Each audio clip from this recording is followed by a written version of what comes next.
mismas condiciones. Dicho de otra manera, la hegemonía ya no se da en la transacción de intereses materiales, sino en el hecho de inyectar en el otro una misma concepción del mundo, que anude lazos de solidaridad orgánicos, hegemónicos. Entre estos grupos que pertenecen a distintas clases sociales, obreros por un lado, campesinos por el otro, metaleros, punqueros, feministas, pro aborto, LGBT, es el vínculo ideológico y no tanto el económico el que da sentido a la formación política hegemónica en Gramsci. El éxito del proceso hegemónico, es decir, de la función entre grupos distintos acerca de las conciencias revolucionarias, depende de la confesión de una ideología de signo contrario respecto a la dominante. Contracultura sería la oposición, que, que, que cuestione su sentido común, su moral, su forma de ver el mundo, su forma de organizar la sociedad, la economía, la política, la cultura. Pero en Gramsci, la clase obrera continúa siendo una clase privilegiada. En algún sentido, en efecto, es la clase que tiene la posibilidad de llevar adelante procesos hegemónicos que entiendan los miles de su voluntad. A ellos, a otros grupos sociales también subalternos. La hegemonía parece ser iniciativa exclusiva del proletariado en su estrategia. Tanto es así que en sus aportes sobre El Príncipe de Maquiavelo, Gramsci designa al partido de la clase obrera como nuevo príncipe y en estos términos establece su misión. Una parte importante del príncipe moderno deberá ser dedicada a la cuestión de una reforma intelectual y moral, es decir, a la cuestión religiosa o de ser concepción del mundo. Cuestión religiosa. El príncipe moderno debe ser, y no puede dejar de ser, el abanderado y el organizador de una reforma intelectual y moral, lo cual significa crear el terreno para un desarrollo ulterior de la voluntad colectiva nacional popular. La importancia de la batalla cultural es a esta altura harto evidente en Gramsci, toda vez que la revolución puede y debe darse a un nivel cultural. Recordemos que para Lenin la revolución había de ser violenta y esta implicaba tomar por fuerza el Estado, imponiendo la dictadura del proletariado, abolir la propiedad privada, destruir el ejército y la burocracia, haciendo desaparecer a la postre el Estado mismo. Pero logra es todo lo contrario y darle el poder todo al mismo Estado, porque destruye religión, destruye familia, queda solo el Estado, destruye a Dios. ¿Y qué propone Gramsci? Pues que el Estado puede ser permeado desde una sociedad civil, perdón,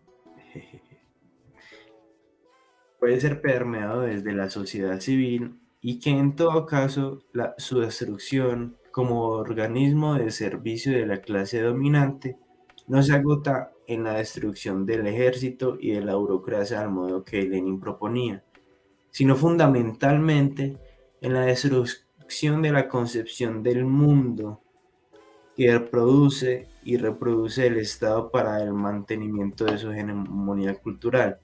O sea, de alguna forma todo lo que ha hecho en Latinoamérica en cambiar la cultura por una cultura de criminalidad, de consumo de drogas, de promiscuidad, de falta de religión, de valores, básicamente es lo que ha hecho Gramsci y básicamente estamos leyendo un texto del pasado que describe el futuro que es hoy.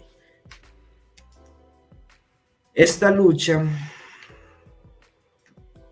conectando con el inicio de nuestro análisis, debe ser encabezada por la clase obrera, pero habiendo hegemonizado a los demás grupos subalternos, resultando de ello una voluntad colectiva nacional popular.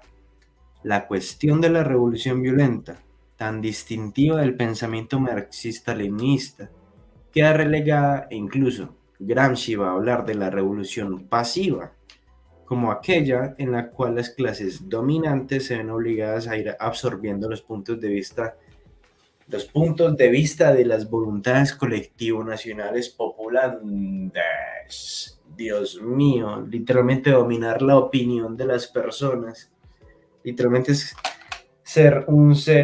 un titiritero sin tener que tocarlo, simplemente les dice, vea, gústele esta música violenta, gústele el consumo de drogas, gústele todo lo malo, y y sin saberlo, usted va a estar detrás mío. Gústele abortar, gústele todo eso.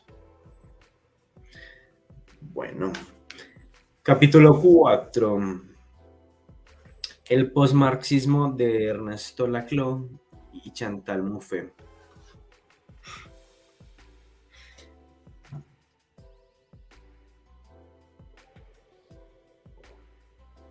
Contemporáneos a nosotros, el argentino Ernesto Laclau y su mujer Chantal Mouffe han generado otro salto importantísimo en la teoría marxista.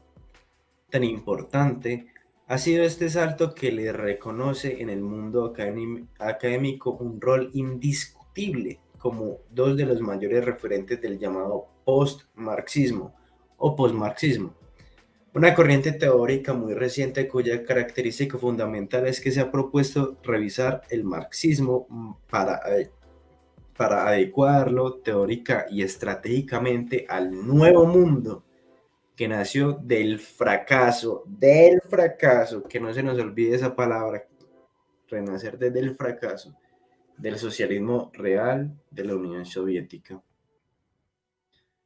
Sin embargo, Ernesto Laclau no ha trascendido solo en el mundo académico, sino que también su imagen ha llegado al mundo de la política en general en virtud de haberle reconocido un rol filosófico relevante en el proyecto del socialismo del siglo XXI. En general, y es el caso del régimen kirchnerista en particular, prácticamente no ha existido un medio de comunicación nacional. Malaquías, el kirchnerismo, ay Dios mío. Prácticamente no ha existido un medio de comunicación nacional e internacional que, al mencionarlo, no le haya adjudicado el papel de filósofo del kirchnerismo. Con su muerte en abril de 2014, Cristina Kirchner brindó un discurso en el que dijo: Laclau era un filósofo muy controversial, un pensador con 3 virtudes. La primera, pensar, algo no muy habitual en los tiempos que corren.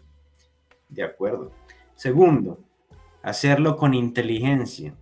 Y tercero, hacerlo en abierta contradicción con las usinas culturales de los grandes centros de poder, como si la izquierda no fuera uno de ellos. Literalmente tienen la hegemonía, lograron ya la hegemonía de cultura, se burlan de ello, se burlan diciendo que nosotros la tenemos, pero ellos siempre la han tenido. Y siempre están con esa idea, tenemos que ganar la izquierda hasta la victoria de siempre, pero ya están ganando, ya ganaron. Pero concentrémonos, por favor, en su aporte teórico. ¿Qué es lo que pretendemos desentrañar en ese capítulo? Y empecemos diciendo que el mundo en el que Laclau vive es muy distinto del de Marx, incluso que el de Gramsci. Lo que Laclau ve cuando escribe junto a Chantal Mouffe su obra Hegemonía y Estrategia Socialista, publicada en 1985, es un mundo donde el capitalismo se ha expandido enormemente y lejos de agudizar los conflictos de clases, logró cada vez más mejorar condiciones de existencia para el proletariado. Muy cierto, se dieron cuenta que sí funciona. Frente a una inminente caída del bloque comunista, donde la democracia pluralista también se ha extendido inconmensurablemente y ha hecho aflorar nuevos puntos de conflicto político que no tienen su raíz en fundamentos económicos y donde el estado de bienestar se encuentra en una brutal crisis. Y en su reemplazo, aquellos ven venir con toda su fuerza el proyecto de liberalismo neoconservador.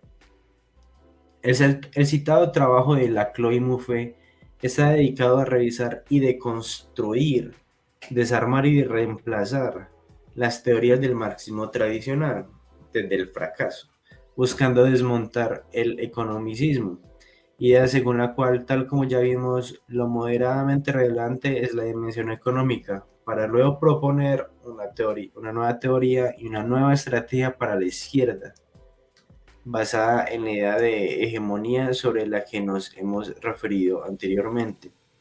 En ello se resumen, precisamente, los esfuerzos de hegemonía y estrategia socialista, una de las obras más importantes de nuestra renacida izquierda.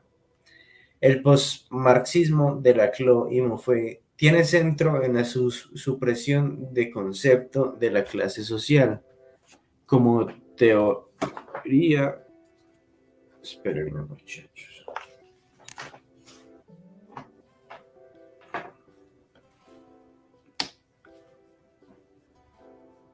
Listo.